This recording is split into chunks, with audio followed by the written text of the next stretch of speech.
Hey, Briana. Thank you so much for being here with me today. It's so good to see you.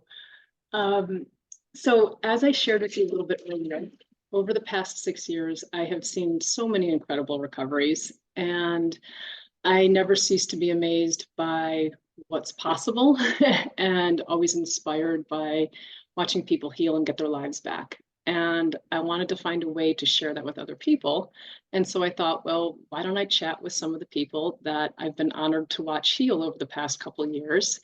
And when I thought about doing that, you were the very first person that came to mind. So I am so happy that you agreed to do this with me, because I know you have such an inspiring story. And I know that you also have just so much wisdom and insight to share about the process and rewiring and all that good stuff. So I'm just really excited to be here with you today. So thank you for being here. Thank you. Thanks for having me. So to get started, I want to share some of the things that you've recovered from. I know you shared that it's not a complete list. I'm going to take a nice deep breath and try and do it all in one breath. I don't know that I'll be able to because it's a very long list, but we'll give it a shot.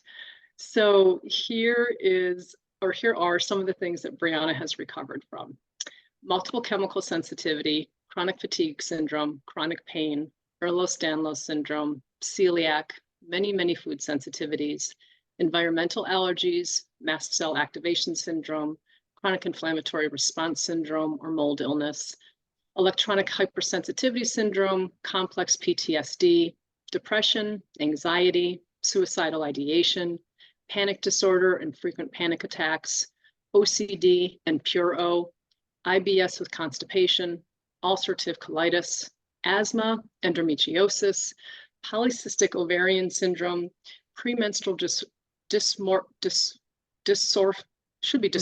disorder. Yeah, sorry, it's a typo. Yeah. No worries. With suicidal ideation, MTHFR gene mutation, 2 copies of that, rapid cycling bipolar 2, type 2 diabetes and blood sugar issues, adrenal fatigue, and sensory sensitivities. That is a list. First and foremost, congrats. That's amazing that you have healed and recovered from all of those things, many of which many people consider to be things that you can't heal from, that are permanent. And that's part of the reason that you were one of the first people that popped into my head when I wanted to start having these little conversations and these little chats. So can you share a little bit about what your life looked like before your tipping point or perfect storm, before you found brain retraining, and what it looks like now? Yeah, absolutely. So I'm someone who I definitely had a lot of LSI, limbic system imbalance stuff, from when I was a baby. So was always very sensitive, sensitive to a lot of things, and already had a bunch of allergies and stuff when I was a little kid. But, oh, sorry, something came up on my screen. There we go. And I actually noticed when I looked back in my life, there was another place that I had another perfect storm that then a lot of issues came after that. So I grew up as a kid in the military. And so I moved every couple of years. And I also am somewhere on the autism spectrum. And so stability was kind of important, and obviously, can't have that when you're moving a lot.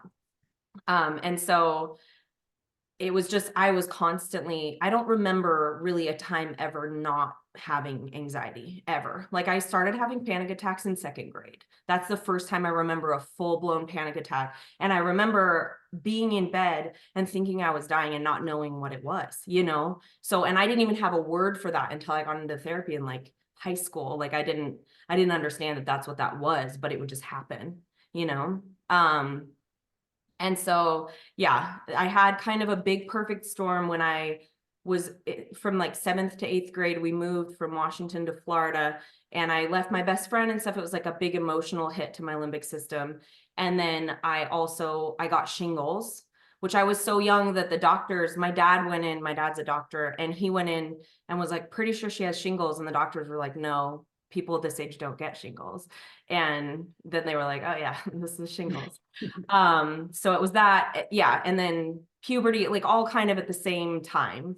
And after that, I developed a whole bunch of the hormonal issues and just a lot of like metabolism issues, thyroid issue, just a bunch of stuff. Yeah.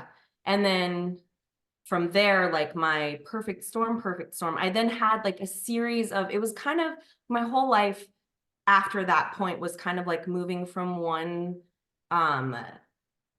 perfect storm to the next perfect storm, like just Sure. thing after thing after thing throughout life. And then I moved into this adorable little apartment in Seattle, and there was black mold in the building, like it was a sick building or whatever.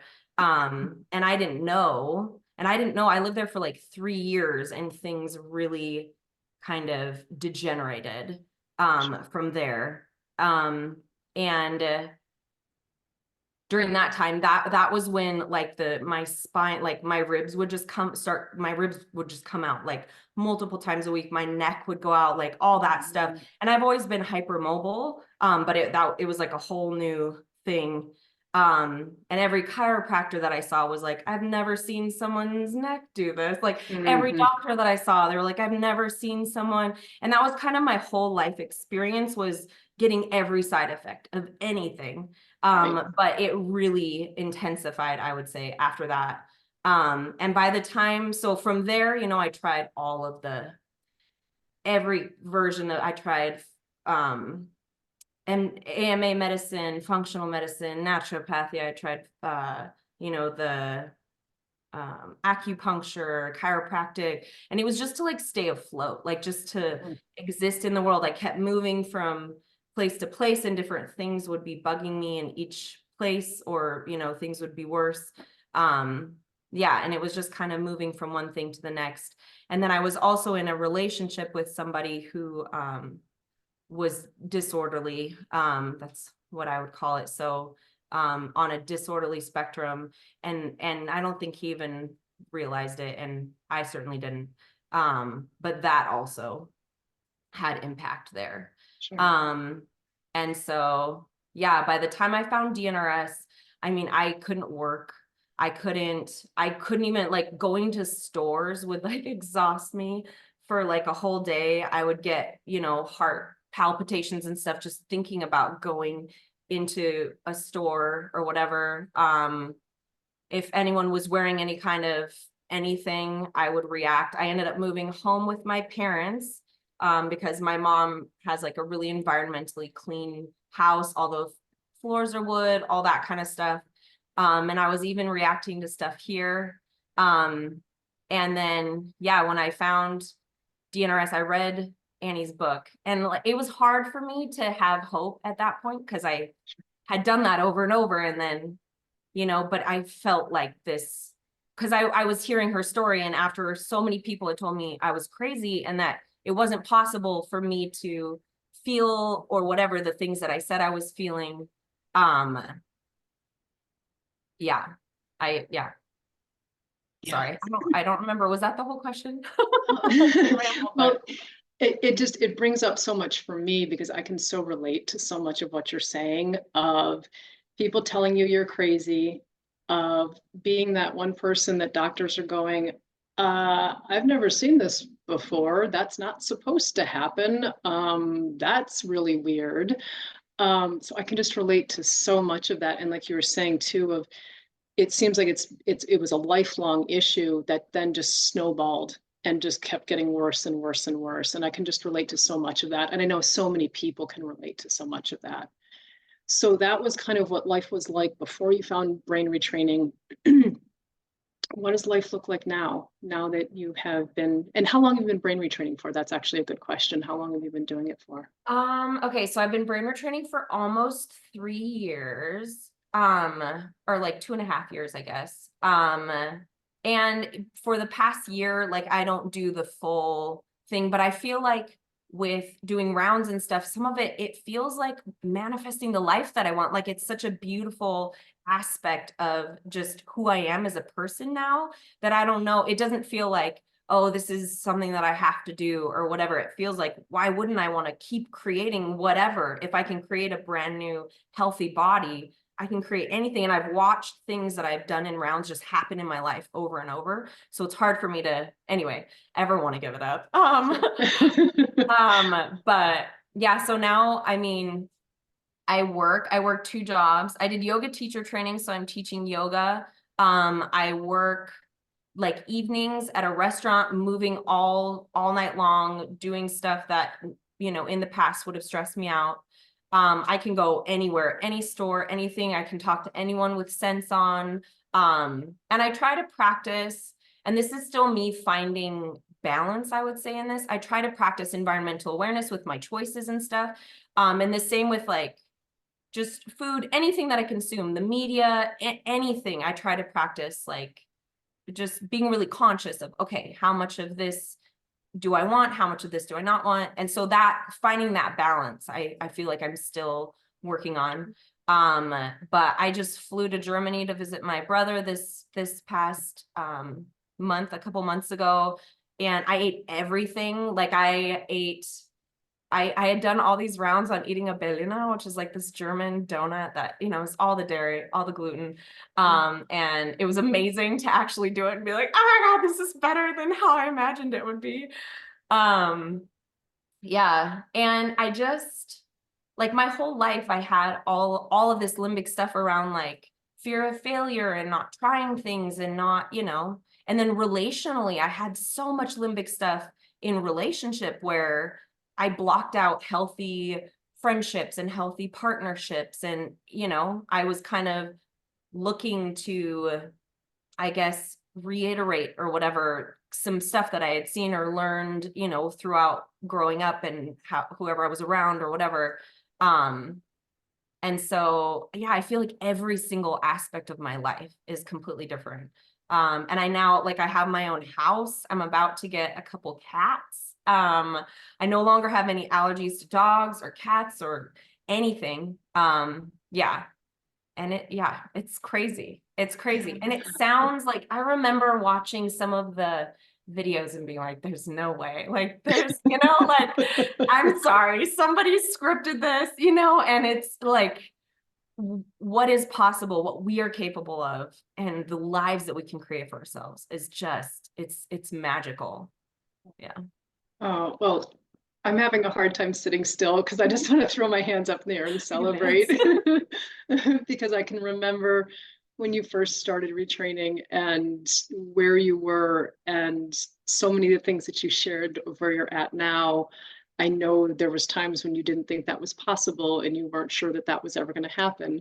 And I just want to say, welcome to the club. You are now going to be one of those people that other people watch and go, that can't be true. There's no way. So welcome to the club. We've been saving a seat for you. Thank you. I know, and you've seen me from like, because I started with like group classes like 2 weeks after I started DNRS. I don't know why, I just had this feeling. And then I did them for a whole year, and then I took some time off, and then I was just in your class again. And it was like, yeah. So you really did, you saw me for a whole, because I was only in your classes. And you saw me for a whole year, you know, right at from the beginning to a year in. Yeah, I've seen the progression. And so, like I said, it's hard for me to sit still and not just, you know, throw the confetti in the air because I've seen where you started and where you are now. It makes me so happy. So I just want to say that before I go any farther. I'm just thrilled to hear how much life has opened up for you and how you've really stepped into all the things that you were dreaming about and not sure that would ever happen. So yay for that, first and foremost. Thank you. So a couple other questions that I want to ask. You mentioned that your dad's a doctor, and I know that you have several doctors in your family. Did that make it difficult to kind of embrace or step into the whole concept of limbic system impairment as that being the root of your issues, especially when it comes to Ehlers Danlos syndrome? Because that's one of the things that I know, at least from what I hear, there's still a lot of people saying, well, I'm not sure if that's really limbic. I really think that's something different. So I'd love to hear your thoughts on that. Okay, so with the doctors, so my whole family, everyone's doctors or married to a doctor, like everyone is doctors. So anytime I'm at a family gathering, That's what people talk about. They talk about illness, they talk about patience, they talk about, you know, and that was my whole life growing up, was kind of like, you know, and it's not bad necessarily if somebody doesn't have limbic system imbalance. But for someone who does, it was definitely a thing. And for me, it was kind of like, either I could not be around my family, or I could just kind of roll with the punches and understand, hey, if I get triggered, I can go do around. I know how to, you know, so even with the letter or whatever, like I want to say, if people are ever in an environment where they're like, well, you know, this will make it worse to heal or whatever, I think really all those things that are obstacles might just make your practice stronger and make you stronger as a person in the long run. So don't think that any of those will negate any growth or expansion or healing that can happen. If, like, say you gave, you know, your loved ones the letter and they just can't do that, you know, because it's just who they are and how they communicate, then it, you know, it just kind of is what it is, and you work with where you are and what you got.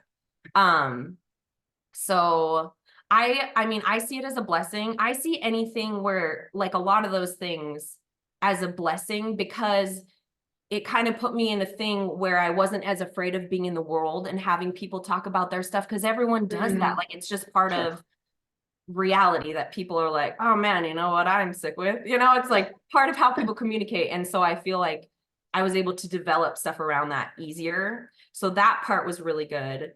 Fortunately, I had already lost trust in the medical system, because I mean, at one point I was on like 13 medications, you know, and I was like I was like a shell of myself. Like and so I knew that paradigm doesn't work for what I was dealing with. And so much of that, like, because a lot of my stuff is mental health stuff that I've been dealing with since I was a little kid. That stuff is always medicated, you know? And so just understanding, and they say it's lifelong and you can't cure it and you have to be on this stuff forever. No, I take no medications, like, and I feel better than I ever have in my life, you know? And like a lot of that stuff too, like, it's cured. Some of it, yeah, it'll come up and like, I know how to work with it and then it'll pass. But a lot of it too, like the suicidal ideation stuff, I dealt with that for as long as I can remember, for a lot of every day. And I don't have any of those thoughts anymore. Like, I don't have, so it's magical. With the Ehlers Danlos, interestingly, I actually didn't know until I was already doing DNRS that I had that. So that probably helped. And by the time the chiropractor and then the doctor gave me those words, I had already read about it a bunch on the forum, and I was like, I know people who have healed from that. And interestingly, it actually helped me, because I had this thing, like, I didn't have a name for it, but I knew it was my atlas, especially, so the top, like, it's like C1, the very first vertebra in your spine, it would go out all the time, and it would go out in different ways because I didn't have the connective tissue stuff going on there. And that had only happened since my last perfect storm with the mold and all that. And it would go out to where chiropractors were like, they had to keep taking x-rays and stuff. And fortunately, I found a chiropractor out here who he could just do it by feel. He could say, oh yeah, this went out in a hole. He's like, oh, this is totally off from your normal pattern or whatever. And so that I was really grateful for. But he mentioned it, and then a physical therapist mentioned it. And so then I looked up the genes, because I'd already had my gene test. I had all, like, thousands of dollars worth of all this genetic testing done, all these tests done. The gene that is most likely with Ehlers Danlos was already present even before my perfect storm, or as my perfect storm was first starting. So I don't think, first of all, if you have Ehlers Danlos, it absolutely is LSI, because it's like your body's ability to communicate with itself and create the proteins. And for me, like, I didn't have a name for it until later. And I think can make it harder if you already have the name and you're like, yeah, but you know, this one thing probably isn't, you know. And I still had the fear where I was like, well, I'm never going to be able to travel or live overseas or all those things, because how can I do that if I don't have my person who can put me back straight so that my head's not like that, you know? But I mean, it's been probably 7 months since my atlas has gone out. And occasionally, you know, that might happen in life And Sure. if it does, I'll deal with it. You know, it's fine. But I mean, it was going out every day. Like I was seeing the chiropractor like 3 or 4 times a week. Like it was pretty bad. And my ribs too. So my ribs would pop out all the time. None of that happens anymore either. So That's awesome. And that all just cleared up just with you training, not specifically yeah. doing anything to heal that or approach it differently. No, so yeah, nothing. I mean, I did start practicing yoga in terms of the rib thing, but I had surgery recently that was like a not limbic thing, and have not been able to practice for like almost 6 months now, and I still have had 0 issues with ribs or neck or any of that stuff. So that would be the only thing that I could think of that would have, you know, yeah. And I didn't actually train specifically on my neck or my spine. I never focused on it because it was like a very heightened, I feel like, emotional thing where, you know, it was just a lot. So it was kind of like, well, when it happened, if my brain was responding then to life in a different way, I would respond to that. But I never specifically trained on my spine. No. It's super, super inspiring to hear, because just like you shared, something like that can then limit every other choice you make, because like you were saying, well, how do I travel? How do I live overseas? I need my person so that I have that sense of I can be okay and I can get fixed if it comes out, and you don't need that anymore, which is awesome. Yay. One of the other things that I wanted to ask about is the OCD. I think that's a real common diagnosis with limbic system impairment. I also think it's something that a lot of people there's a lot of crossover, I think, between that diagnosis and limbic system impairment. So were there specific things that helped with this? Did you train on that? What was helpful? What wasn't? How did you approach that whole diagnosis and healing from that? Okay, yeah. So I would say with the OCD, that is limbic. Like I know like with the crossover thing, but it's like the whole pattern of OCD where your brain has a thought, it obsesses, and then you have a thing to like assuage the feeling that builds up in your body to be able, it's all limbic. It's the limbic loop. So once you step off of that, I mean, that's the game. And really, like, all of limbic system impairment is kind of obsessive compulsive. So not necessarily like there's that thing pure O, which is like just the thought thing without the physical compulsions to do things. And I think all LSI, you know, that's what that is. It's just all of these thoughts and how we get trapped in that loop. And with the OCD, so a lot of that stuff for me was like, so I had like skin picking and stuff from when I was a little kid, where it was like when I was upset or whatever, that would be a way that I would self-soothe. I did some stuff with like light switches, always stuff with counting. I would count things in my head all the time, counting steps, counting whatever. I still notice myself sometimes doing that and then being like, hey brain, what are we doing?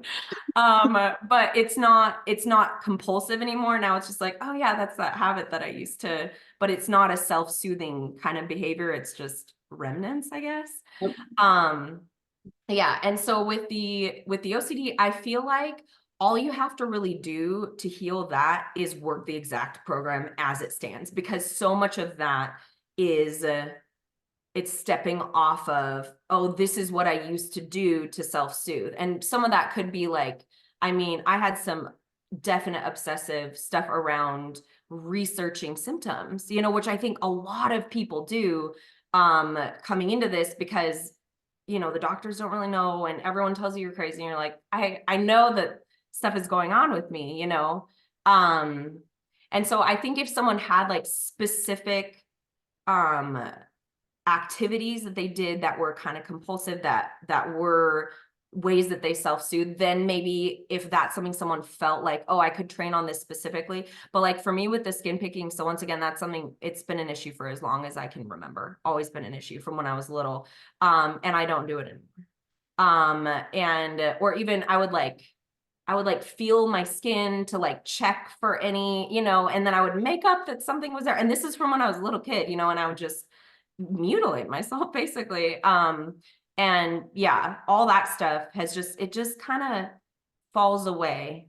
Yeah, same with foods. Like I didn't really train on getting foods back. I would just feel an impulse like, oh, I'm gonna eat this today. But I know that training and kind of that thing with those things is really important for some people. I just did my incremental training a lot more with like mental, emotional stuff. So a lot of it was imagined around other people, relational stuff, because I feel like for me, the mental, emotional really kind of underlies a lot of it. Yeah. I think that's so helpful for people to hear too, because people often think, well, if I just do imagined incremental training, or if I just think about challenging myself, that's not good enough. And it's not enough unless I'm actually challenging myself. And what I'm hearing is that was not your approach at all, that you very much imagined it and look at the results. I mean, you can't argue with that. And I also love what you shared too about you followed your impulse with food. I think that's something that a lot of times people are afraid to do. But that was my experience with food too, was that I just kind of had this sense of, oh, I'm ready to eat eggs. And there was some fear, but I went, I think that message is coming from somewhere. Let me try and follow that.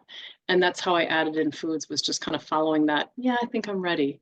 So I love that you shared that, because I think that's really helpful for people to hear as well, is that sometimes just listening to that little whisper of, try it, you're ready. It doesn't matter if you've trained on it. Well, I know too, like sometimes, so even at the beginning, like sometimes I would just be like, I'm ready to eat something that was so far outside of what I was ready to eat. And I did that. And then I had a little ebb or whatever. And it's like, that's all part of it. It's fine. You didn't set yourself back. It's not, it's whatever. It's just, you know, you did the thing and, you know, maybe take a little more time before you do the thing again or whatever. So it's not, you know, and then sometimes like, yeah, your limbic system will be like, oh, like you said, it's time to eat eggs, but is it time to eat eggs? And it'll throw up responses. And it's like, just, you know, it's all just part of it.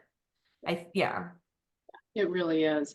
Well, and I'm curious too, just with the OCD, did you have to do anything specific with redirecting those thoughts? Were there things that you found that wasn't helpful when you were trying to redirect your thoughts? Or was it like you were saying, just kind of the way the program was laid out, that really was the best approach for redirecting out of those OCD loops? Yeah. So I would say, probably the most important thing is being the curious observer of all of it, like really, really stepping into the role of watching what's going on in your brain.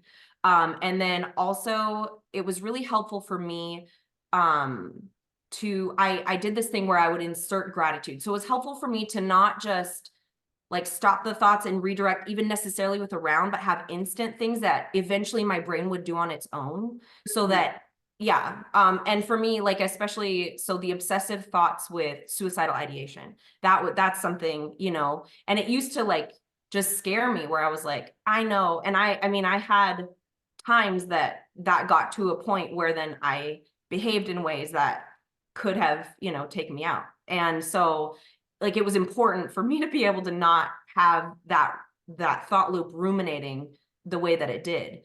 And so with those thoughts, or with things where it was like just very obsessive, I would insert something else. So sometimes it would be like a mini round, and then I would just flood with gratitude, like in my body, in my present moment, in the world, in whatever, what am I grateful for? And it can be silly things like, I love that birds fly. I love what snow looks like when it's falling. Like, I love whatever. I would snowball, like, love stuff. And then eventually my brain, it was so cool. I just noticed it one day where I had a thought that, you know, was one of those things that would cause an obsessive loop. And my brain automatically started throwing gratitude. And I didn't even, like, I wasn't even conscious. Briana wasn't there to do that, instigate that, I guess. And it was just doing it on its own. And now people talk to me all the time. They're like, oh, you're such a positive, whatever person. You're so wonderful to be around. And I'm like, dude, that was not me at any time in my life at all. Like, I built that because, yeah, I did not exist like this before. It's so funny when people are like, oh, you're just so positive, and they think that, oh, that just happened. And it's like, oh my gosh, you have no idea the work that went into what you're seeing now. I can still relate to that. Too funny. So what I appreciated a couple of things that you said. One thing for me is that it almost feels like magic when your brain does what you described, where it's like conscious Briana wasn't there, it just happened. And that's when it always feels so magical, when you've taught the brain that, no, I want you to do something else, and then it does it on its own. That for me, I know, just always feels so magical. what I really appreciated though was you also talking about, it wasn't just, hey, brain, stop this. It was, please do this instead.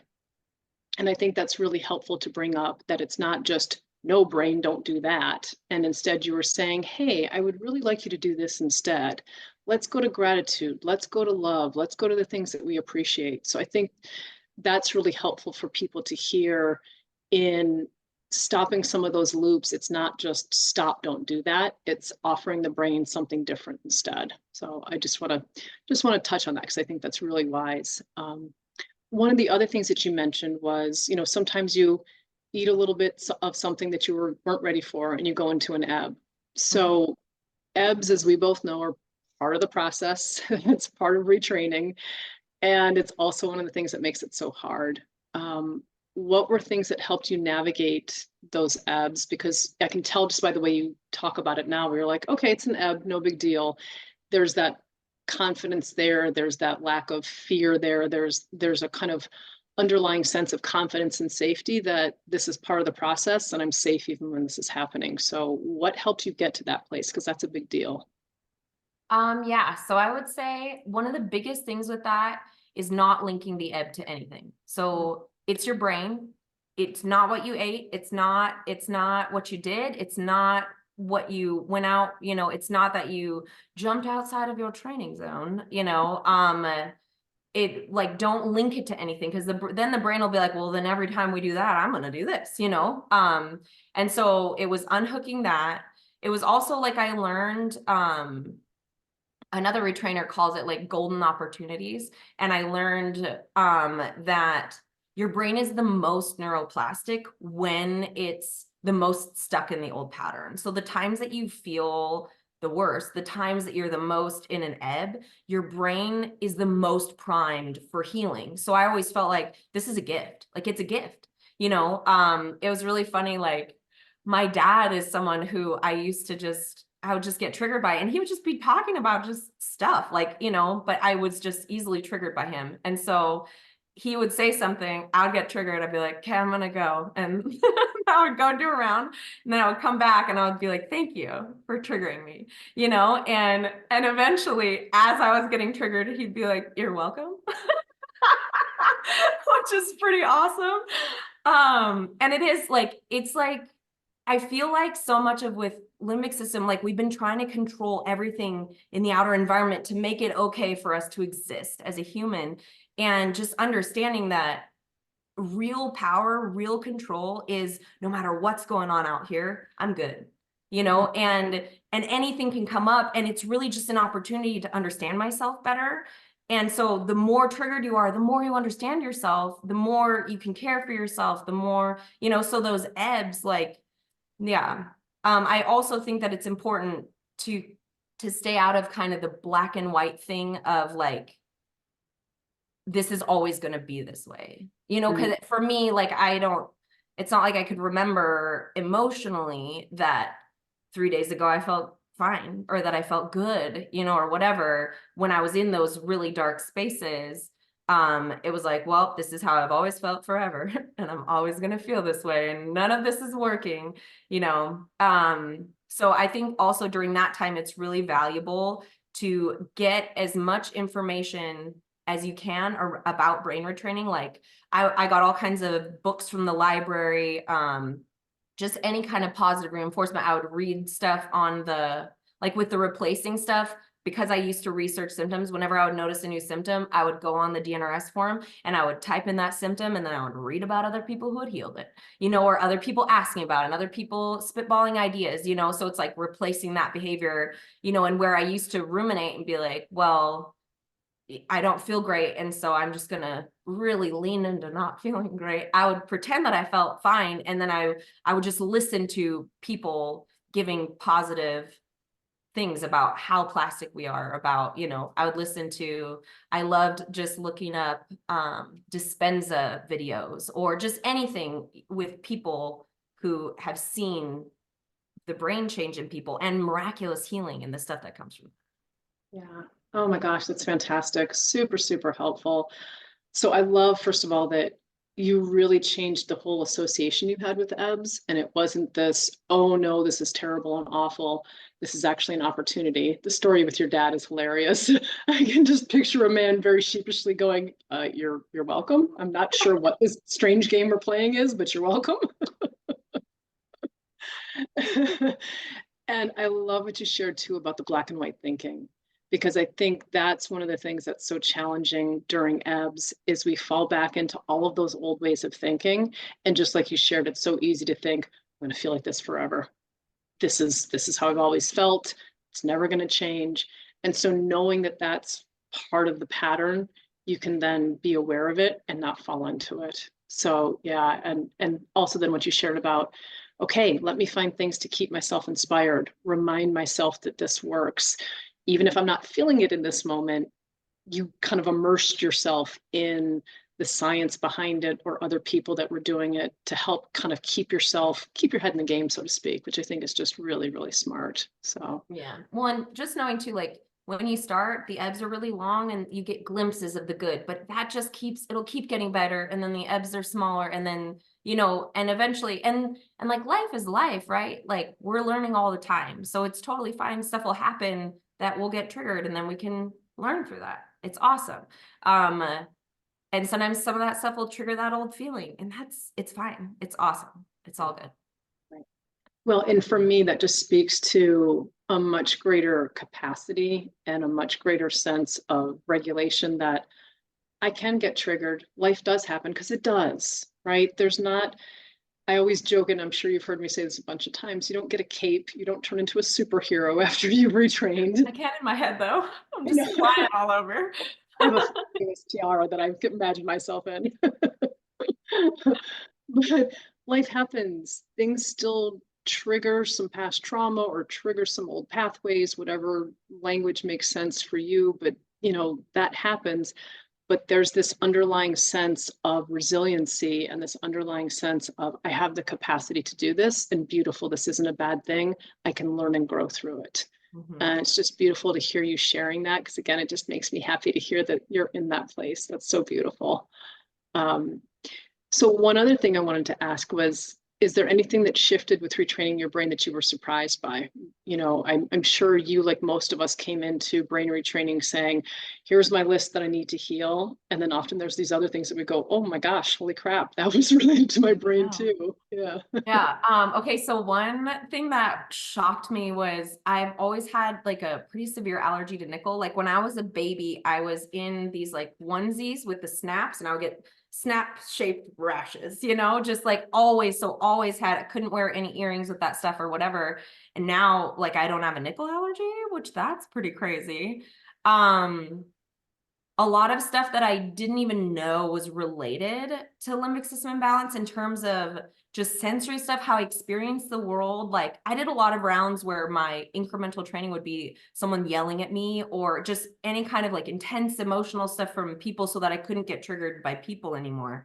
And now like I can go to my sister's house where they throw this big, whatever, Christmas, Thanksgiving, and be around people, not be thinking about what I need to say, there's so much social stuff that I have always dealt with where I was breaking down things and I didn't understand that it was my brain trying to make sure that it was safe because, it didn't think it was. Yeah. And it's like, I feel like it's still happening because I'll be doing something that I did the same thing last year where I thought that was the best that could get. And then now I do it this year and I'm like, oh my God, this is even better. Like it's like frosting on a cake where the cake gets massive. I don't know how to explain it, but. That's amazing. Well, I love, first of all, that you're talking about something that was happening as you were a baby. So, and lifelong thing that you changed. I think that's helpful for people to hear because so often people think, oh, well, allergies, that's different. That's outside of it. Or I've had it my whole life. That's just my thing. So I think it's helpful for people to hear, not necessarily that can change. I think it's really cool that you're talking about being able to be in social settings where there's a lot of sensory input coming in. Because I know you mentioned at the beginning of the interview being somewhat on the spectrum.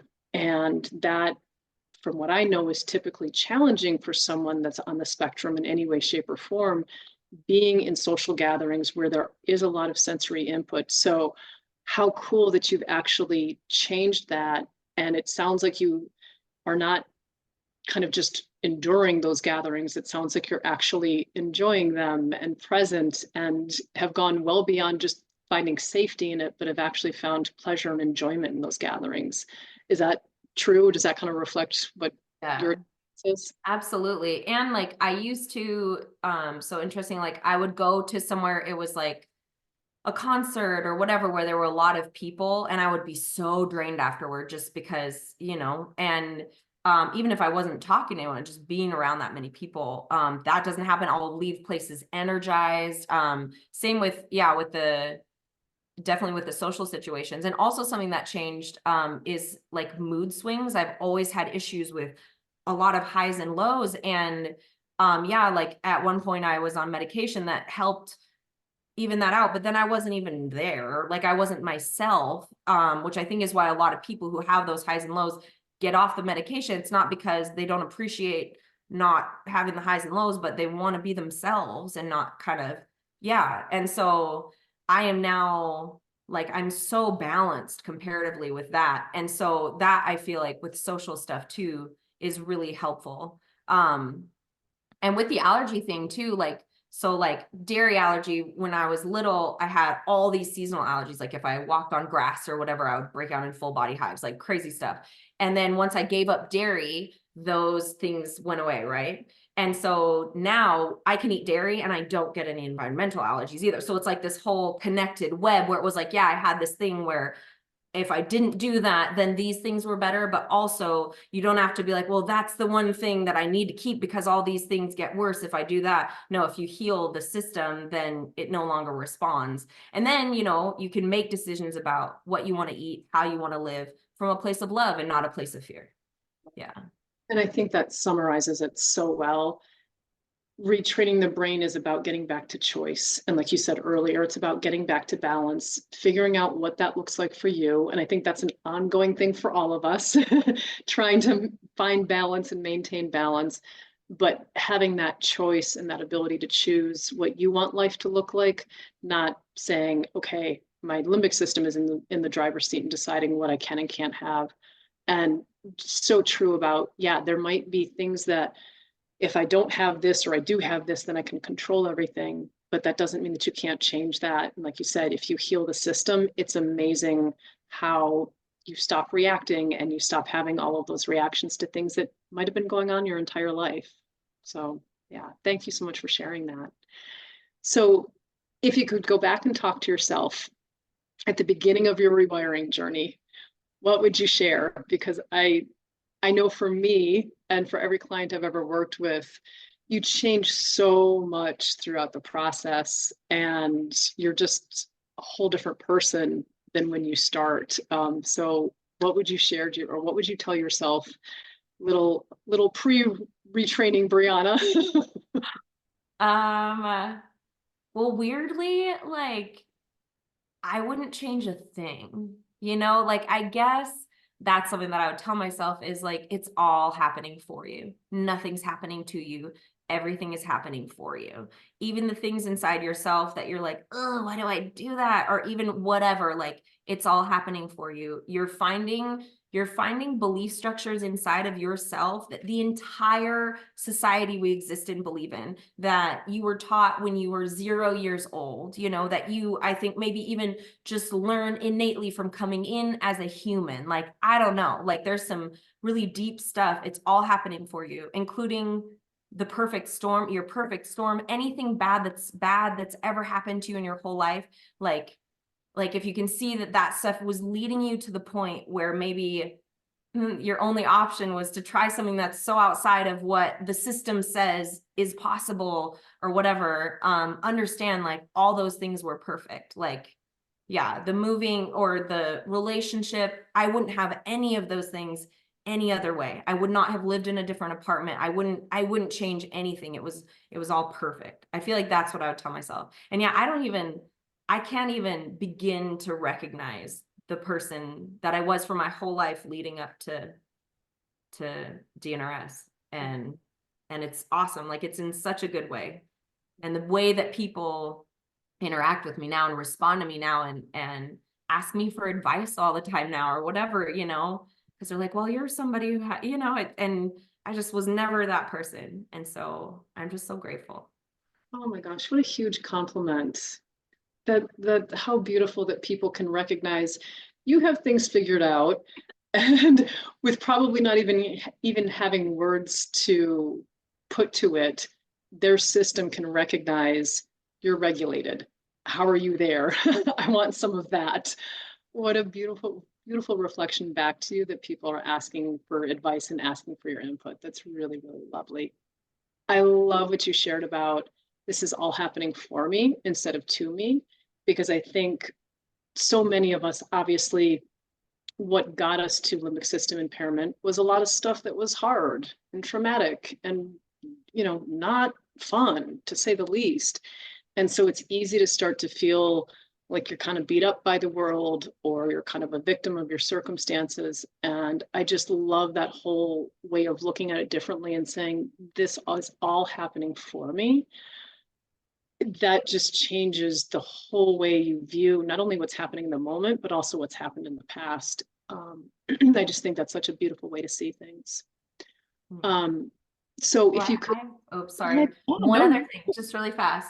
Another thing I would tell myself at the beginning, once you start doing DNRS, you will realize that the whole world has limbic system imbalance, that like everyone has limbic system imbalance. And just unless somebody directly comes to you and says, help me, just let people do their thing. Because you're going to want to, like, I call myself like a door-to-door preacher for DNRS, because you're going to want to be like, oh my God, you can totally hear that. I had that. I healed it with everything. And most people, like, they're not at rock bottom. They're not, or they're not in the place, you know, and you can sprinkle it in or just talk about your own experience or whatever. But most people just let them do their thing and figure out their stuff. Cause that can be hard. Yeah. 100%. And I think that's something that anyone that's done the brain retraining or any, you know, any program like that, once you start to recognize those limbic patterns, you see it everywhere. And you want to just go tell everyone, go train your brain, go train your brain, go train your brain. Instead of saying, like you said, let them be. It's because in my experience, absolutely, unless someone has gotten to that rock bottom place, there's not the motivation to do the work, because we both know it's hard work. It's hard daily work. It's worth it because it works. But unless you're at that point of, I can't live like this, you're probably not going to stick with it, because it's just hard. Hard to stick with. And then also, I feel like what this has gifted me with is the ability to forgive everyone in my entire experience for not being who I wish they were, or whatever, for not being healed, or for, you know, because they're all, and you can see it's limbic system imbalance. It's not about me. It's not even them. It's their poor little brain responding, you know? And so if you're in a situation where someone does something where you're like, oh man, that was really abusive or hurtful or whatever, it's like, you can forgive, and then also make choices about for yourself, like, do I want to be around this, like, you know, but it's much easier to just exist in the world from a place of love. Well, and how beautiful to be able to not only forgive, but also give people permission to show up as they are, instead of as how we want them to be or what we wish they would be.